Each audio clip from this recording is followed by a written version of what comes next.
কাকুলি আপুর সাথে আমার ঝগড়া হয়েছে কিনা? হ্যাঁ, কাকুলি আপুর সাথে এতদিন আমার ঝগড়া ছিল, আজকে মিটমাট হয়েছে।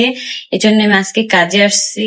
খালি আমি লাইভে যাই না এই ঝগড়াটা নিয়ে, এটা লাইভে যাই না, লাইভে যে বিচার দিতে ছিল, পরে আমি হাতে পায়ে ধরে কোন রকম আর কি করছি।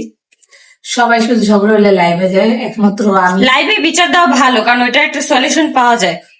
আজ পর্যন্ত দেখলাম না সলিউশন। আমি প্রত্যেকটা ঝগড়ায় শুধু লাইভে দেখি, আসলে তেমন কিছুই না।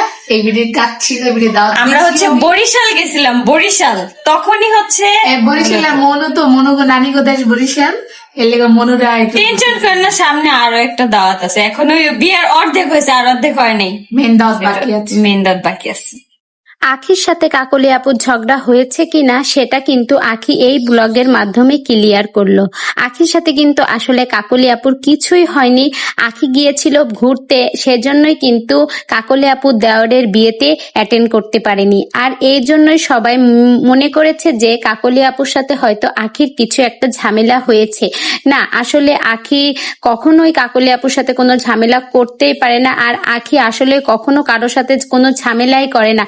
মাঝে মাঝে মানুষের ভুল ত্রুটি এমনি এমনি হয়ে পড়ে, হয়তো সে চায় না, কিন্তু দেখবা তারপরেও কিন্তু অনেক সময় মানুষের ভুল হয়ে যায়। তো সবকিছু মিলিয়েই মানুষ কিন্তু দোষে গুণেই মানুষ, তো মানুষের ভুল হতেই পারে।